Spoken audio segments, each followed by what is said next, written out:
বিসমিল্লাহির রহমানির রহিম। সুপ্রিয় অষ্টম শ্রেণীর শিক্ষার্থীবৃন্দ, আজকের গণিত ক্লাসে তোমাদেরকে স্বাগত জানাচ্ছি। আমি আব্দুল্লাহ আল মামুন।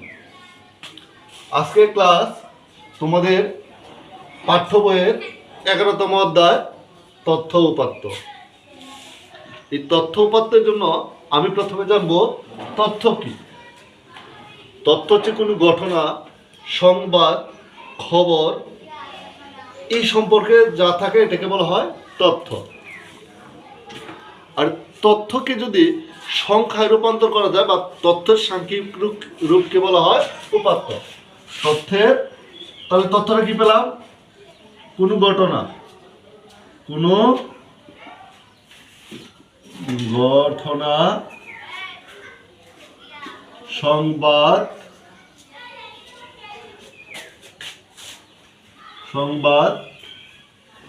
ইত্যাদিকে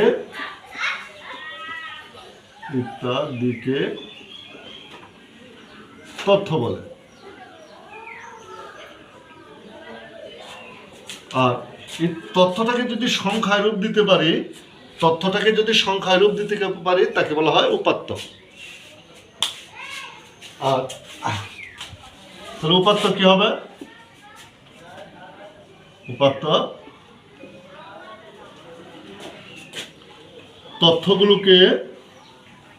তথ্যগুলোকে যখন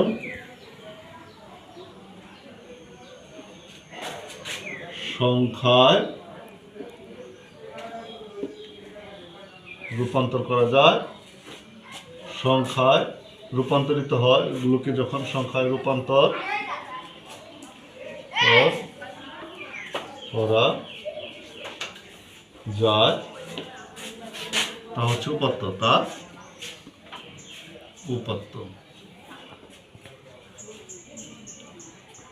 আর এই সংখ্যাসূচক তথ্য যেখানে আলোচনা করা হয় এটা হচ্ছে পরিসংখ্যান। এই সংখ্যাসূচক তথ্য যেখানে আলোচনা করা হয় তা হচ্ছে পরিসংখ্যান। আচ্ছা, উপাত্ত যেখানে আলোচনা করা হয় তা হচ্ছে পরিসংখ্যান। আমি এই তথ্য উপাত্তগুলোকে দুই রকম ভাবে পেতে পারি। এই উপাত্তগুলি আমি দুই রকম ভাবে সংগ্রহ করতে পারি। একটা হচ্ছে প্রাথমিক, একটা মাধ্যমিক। উপাত্তগুলি আমি দুই রকম ভাবে সংগ্রহ করতে পারি। উপাত্তগুলোকে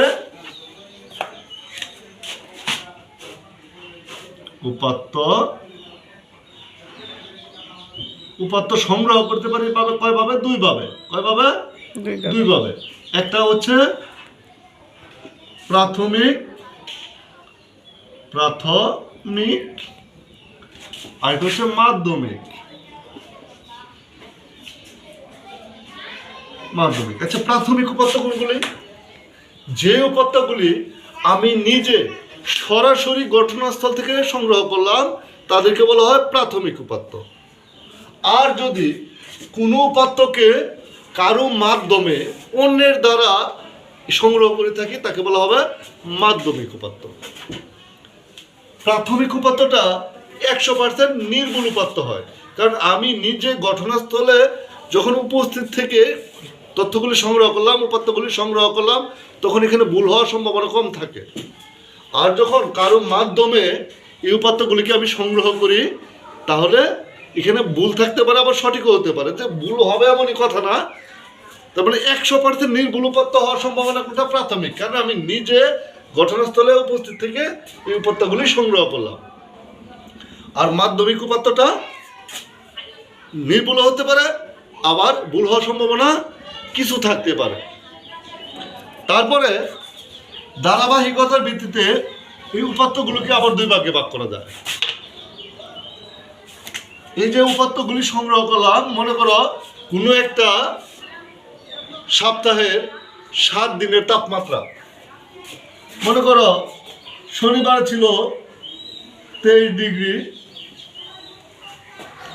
রবিবারে আসছিল 27 ডিগ্রি, সোমবারে আসছিল 25 ডিগ্রি, মঙ্গলবারে আসছিল 22 ডিগ্রি, বুধবারে 31 ডিগ্রি,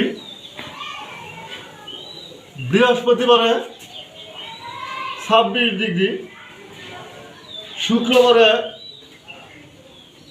24 ডিগ্রি, 1 2 3 4 5 6 7, এই যে উপাত্তগুলি অর্থাৎ একটা সপ্তাহের 7 দিনের তাপমাত্রা আমি এখানে তুলে রাখলাম। এটা দেখো কোনো ধারাবাহিকতা মেনটেন করে নাই।